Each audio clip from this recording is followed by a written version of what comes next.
road junction where you can access major highways through entrance and exit ramps. Highways are high speed, but eventually you need to get off of them, so that means slowing down. Interchanges are utilized to provide a safe method for cars to either get on the road or get off the road while avoiding the rest of the cars that need to keep going. Here's the problem though, intersections are terrifying. Where two two-lane roadways intersect, there are 32 opportunities for drivers to collide into each other. Have fun sleeping tonight knowing that, but there's good news to be had. Engineers are finding ways to fix this. Enter the Diverging Diamond interchange. First employed in 1970s France, the design has been retooled and is now slowly yet surely making its way to the United States.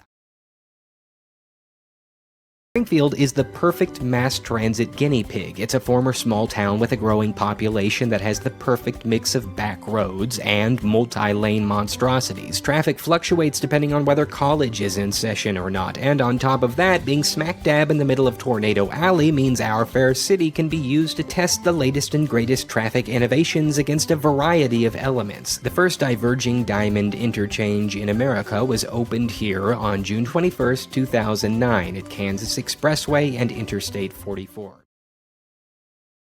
This area was notorious for backups during peak hours of the day, like 1 to 2 mile backups. Waiting 25 minutes or more was not uncommon, especially in the event of an accident. Today, thanks to the Diverging Diamond interchange, traffic moves through this area in a matter of minutes. In fact, the interchange was such a success story, Popular Science magazine featured it as one of the best new engineering innovations of 2009.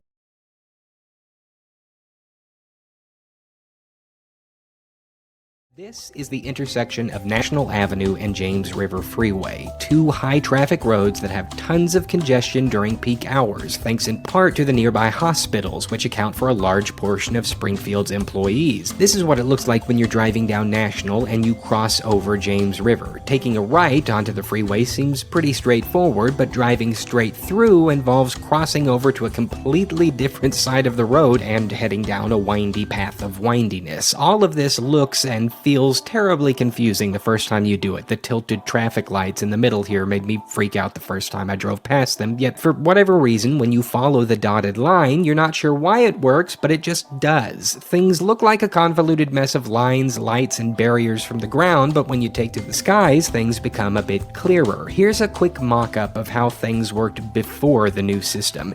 Intersections were placed on either end of the entrance and exit ramps, which resulted in constant stops and traffic backups here, here, here, here, here, and here. The new system temporarily shifts the traffic into the opposite lane and allows vehicles leaving an easier way to exit, while the vehicles continuing down the road can move along at a steady clip controlled by traffic lights. This allows for two-phase operation at all signalized intersections. Cars no longer have to clear opposing traffic when making long turns, making things much safer. Long story short, the new system is designed to shorten the time you're stopped, and these barriers coupled with this lane design eliminate opportunities for car accidents. Check this out. Huge semi-truck takes the exit ramp onto National Avenue. Under the old system, the semi would either have had to stop at the intersection and wait for a green light, or if there was a designated turning lane, he or she had to stop and wait for room to make his or her turn, while having an obstructed view if other cars happen to pull up too far. This means the truck could be stopped for around 60 seconds or more, which would cause a traffic backup on the ramp, which would stretch out onto the freeway itself. Very dangerous, lots of accidents happen this way, believe me. The new system,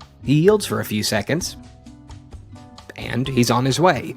Or she. You get what I mean. The truck's stop time is shortened, there's plenty of space for other vehicles to cohabitate, the driver's field of view is no longer obstructed, and because the same system is being employed on the other end of the interchange, the traffic that stopped the truck before is moving, so yeah, no backup.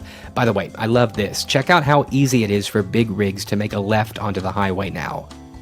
No stop.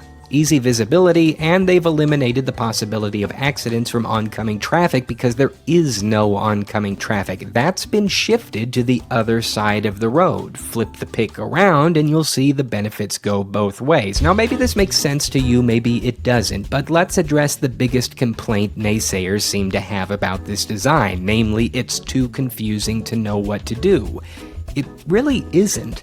The cool thing about this design is that, well, you don't really have an opportunity to mess up. If you had never seen this intersection before and you suddenly came upon it, you'd come to a stop at the red light, and once it turned green, you'd follow the lane, and you'd get through it. These barriers prevent you from driving anywhere other than where you're supposed to go. The road itself is designed to eliminate the chances of collisions. There are 32 potential accident spots at a regular interchange. This design lowers that to 14. Now, when the Diverging Diamond interchange was first proposed in America, it got a lot of flack from this guy, Charles Marone, a recovering engineer whose major complaint was that the design was ugly, unfriendly to pedestrians, and likely that it looked so wonky that more accidents would be caused by people who didn't understand how it worked than anything. In fact, he made this cutthroat video lambasting the design in 2011, practically forecasting its utter failure. Well, it's been 7 years, and rather than spawning the interchange apocalypse, it turns out injury accidents at these locations have seen a 60%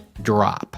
The study of traffic and mass transportation systems is incredibly complicated. I just can't explain it all in a YouTube video. The point is that there's no magic bullet to stopping traffic jams, and cities have to do the best with the money they have. So the next time you see annoying road construction, just remember that although road improvements sometimes seem to move at a snail's pace, things are improving.